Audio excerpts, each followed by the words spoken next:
Hi, my name is Ramees Khaleel Rahman. I'm a research assistant professor at University of Central Florida in the Mechanical and Aerospace Engineering Department. Uh, Today I'll be talking about how we use chemical kinetic mechanisms to aid in the design and development of low carbon combustion systems. So I'm part of a bigger group here, which is led by a PI, Professor Subit Vasu. We have a relatively large group here at UCF, so we are around 40 students, PhD students, and then around 20 undergrad students. We have a lot of federal and industry sponsors sponsoring our work. Throughout the last 12 years, we have around 30 million in funding, and as a co-PI, I contributed to around 1.5 million in the last 2 years. So our research mainly focused on three thrust areas, that is transportation and propulsion, and then gas turbines and power generation, and also we do biofuels and emission reduction. We also have research in the area of fires, explosion, plume signatures, and also supersonics and hypersonics. So I'll start with explaining how chemical kinetic models play a role in combustion. So if you see combustion, it's a series of chemical reactions occurring spontaneously. So if you want to model combustion in a computer program, we need to model it as a series of chemical reactions, a reactant, two reactants reacting to form products. And then while it's forming products, it will release some energy. So if you have this chemical reactions clearly depicted by the model that we have, then we can use it for predicting heat release rates, emissions, flame speeds, etc. with great accuracy. But in reality, that's not possible to have all the reactions correct in a chemical kinetic mechanism is practically impossible. So we always have to compromise on accuracy. What we do is we develop these chemical kinetic mechanisms using experiments that's conducted in our experimental facilities, which I'll be going in the next few slides. And if you consider a small, to understand the complexity of this chemical kinetic mechanism, if we consider a single system that contains hydrogen and oxygen, so we all know hydrogen and oxygen, it reacts to form water. So it can be depicted by this reaction shown here, which is 2H2 plus O2 giving 2H2O. If you look at it, it's a very simple reaction, but in reality, we need at least 19 elemental reactions and 8 species to describe its chemistry, which these reactions are shown on the right-hand side. And each of these reactions will have a rate parameter associated with it. And then finding that rate parameter itself is a tedious task. So we use molecular simulations to find those reaction rates and then develop this set of reactions along with their rates, and then use it to predict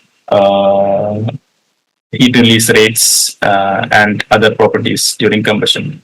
So once we have a detailed chemical kinetic model, we need to validate it with some experimental data. So we collect that experimental data in our experimental facilities that include shock tubes and flame speed rigs, and then validate it. And then once we have a validated chemical kinetic mechanism, we give it to OEMs, and OEMs use it in the design and development of advanced gas turbines that operates on novel fuels. So here I'm showing some of the experimental facilities available at our lab. So we have 2 shock tube facilities. And then we have laser diagnostics throughout the mid IR and long wave IR, ranging from 3 to 11 microns. We can target almost all of the species in that range. And then our shock tubes can go to pressures up to 1000 bar. And then it can run experiments with impurities like NOx, SOx, hydrogen sulfide, and then also we study fuels like hydrogen and ammonia, synthetic and biofuels, and then energetic detonation conditions. So we can also study high temperature thermomechanical response and surface chemistry of novel material. So if some of the faculties at UCF are developing some advanced additive materials or advanced materials that can withstand high pressures or high temperatures, we can actually test them in our shock tube. And then if it's for hypersonic applications, we can create conditions that range from 2 to 15 Mach number. And then we can study the properties and changes to the materials in the shock tube. And then I'll go through some of the projects I am working on. So one is the hydrogen powered ammonia engine for aircrafts. This is funded by NASA. So the idea of this project is to use ammonia as a fuel for jet engines instead of conventional jet fuels, which produces a lot of carbon dioxide. So once we use ammonia, the products formed are nitrogen and water. And if it's not burned properly, it will form NOx, but we need to find conditions where it produces lesser NOx than jet fuel combustion. So that's the challenge of this project, and we are working in close collaboration with GE and Boeing on this project. And another project I'm working on is the one with Pakar Incorporation. So they build heavy-duty truck engines. So the project is to develop and demonstrate heavy-duty hydrogen internal combustion engine. So we'll be looking at how hydrogen ignition changes with the effect of having some oil lubricant in the combustion chamber. So we'll recreate that condition, similar condition inside the shock tube by injecting some oil and then putting hydrogen mixture and then running high pressure and high temperature experiments with the shock tube. And then in the end, we'll develop a chemical kinetic mechanism that can actually capture that effect. And then give it to Pakar, and then Pakar will use it in their CFD analysis before making the engine to make design modifications. So another project I'm working on is the hydrogen gas turbine advancement project. This project's main aim is to fill the existing knowledge gap and investigate the fundamental aspects of hydrogen containing fuels. So we are studying hydrogen natural gas blends. So in this project, we are actually using our shock tube facility to collect ignition delay times and auto ignition characteristics of hydrogen and natural gas blended fuels, and also hydrogen and ammonia and natural gas blended fuels.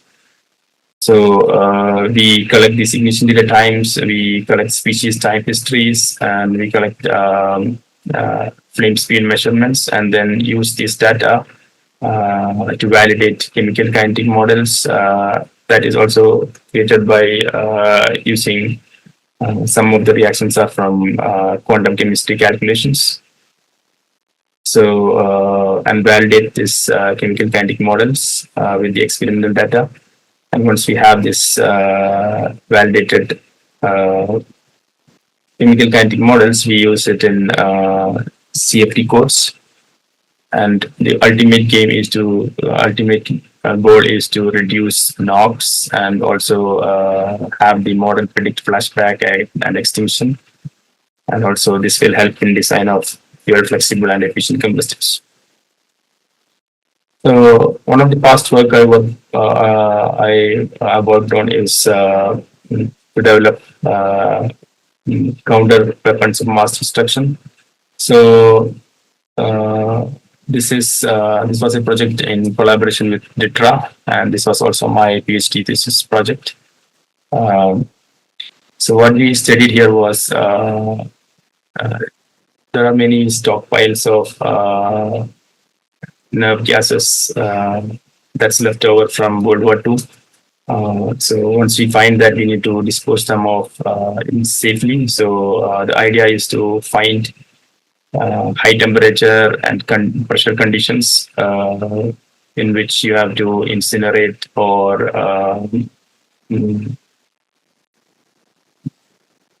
incinerate these toxic gases, so that we are sure that the products formed are not harmful.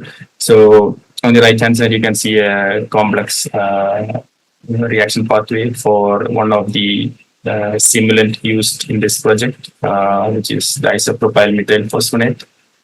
And in the end, it goes to products like carbon dioxide, water, and HOPO2. And some of them are still toxic, but we'll have to find some ways to deal with it later. So the possible collaborations with our work is, one is to utilize AI for improving chemical kinetic models. So for example, like Raju in the previous presentation was saying about physics-informed neural networks. So we can utilize them to simplify complex chemical kinetic models.